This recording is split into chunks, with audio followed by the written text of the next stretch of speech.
ఓం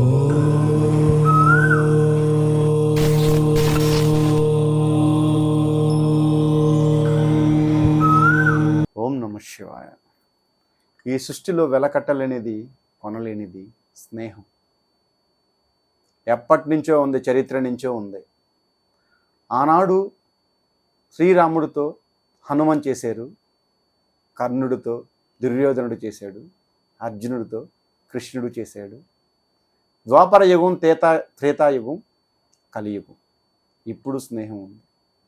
స్నేహం అంటే వెల కట్టలేనిది, కొనలేనిది. నీ పక్కన ఉండే ఫ్రెండ్ నీ జీవితం సర్వనాశనం అయిపోవాలన్నా, నువ్వు అత్యున్నత స్థాయికి వెళ్ళాలన్నా, నువ్వు పతనమైపోవాలన్నా చాలా కీలకమైన పాత్ర నీ ఫ్రెండ్ పోషిస్తాడు. అమ్మ, నాన్న, అక్క, చెల్లి, తమ్ముడు, భార్య, కుటుంబం విషయం పక్కన పెట్టండి. ఈ ఎంచుకునే ఒక ఫ్రెండ్ మాత్రం చాలా క్లారిటీగా ఉండాలి, చాలా స్వచ్ఛందంగా ఉండాలి. అవసరం కోసమో, ఆపద కోసమో, అమ్మాయి కోసమో చేసే స్నేహం కాదు, నీ కోసం చెయ్యాలి. ఇక్కడ అనిపించాలి, ఈడు నా పక్కన ఉంటే ఈ ప్రపంచాన్నే జయిస్తానని. అది మీకు ఇక్కడతో పాటు ఇక్కడ కూడా అనిపించాలి. మన జీవితంలో ఫ్రెండ్ అనేది చాలా మోస్ట్ ఇంపార్టెంట్. నీ జీవితం ఉన్నంత వరకు అలాంటి ఫ్రెండ్ ఎవరైనా ఉంటే వదులుకోవద్దు. ఎందుకంటే స్నేహం వెలకట్టలేనిది. చాలామందికి మనం దానం చేస్తుంటాం. నువ్వు చేసే దానం ఏది అపాత్ర దానం అయిపోకూడదు, గుర్తుపెట్టుకో. కొంతమంది ఫ్రెండ్స్ ఉంటారు, ఎగ్జాంపుల్స్ ఎన్నో ఉన్నాయి నా దగ్గర. అయితే మన వాళ్ళని ఒకరు ఏమీ అడగరు, నాకు ఇది కావాలి, ఇది చెయ్యి. ఓ ఫ్రెండ్ అన్న, ఇది కావాలి, ఇది ఇస్తావా, ఇది ఇవ్వవా అని మనల్ని ఎవరు ఏమీ అడగరు. కానీ మనతో ఉన్న ఫ్రెండ్కి ఆడికి ఏమి కావాలో తెలుసుకొని మనం ఇస్తాం. చాలా చేస్తాం. ఎన్ని చేస్తామంటే అమ్మ, నాన్నని, భార్య, బిడ్డని, కుటుంబం కన్నా ఎక్కువగా స్నేహం చేస్తాం. వీళ్ళందరి మాట కాదని తనకెంతో చేస్తాం, అడగకపోయినా చేస్తాం. కానీ ఒకానొక టైం వచ్చినప్పుడు ఒక క్వశ్చన్ వస్తుంది ఎదురుగా. అదేంటంటే, నేను నిన్ను అడిగేనా, చెయ్యమని నేను నిన్నేమన్నా అడిగేనా అని అంటారు. అప్పుడు ఆ మనిషికి ఎలా ఉంటుందో తెలుసా? నువ్వు అడగకపోయినా నీకేం కావాలో తెలుసుకొని చేస్తున్నారనంటే ఆ మనిషి స్నేహం విలువేంటి, ఆ మనిషి మైండ్ సెట్ ఏంటి?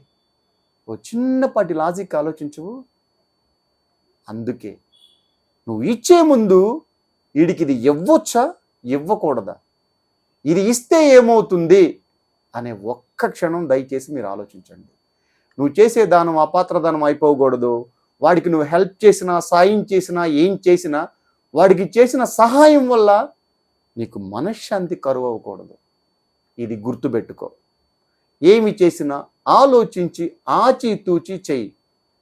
నువ్వంటే ఏంటో తెలియని వాళ్ళకి, నువ్వంటే ఏంటో విలువ లేని వాళ్ళకి, నీకు మర్యాద ఇవ్వని వాళ్ళని చాలా దూరంగా పెట్టు.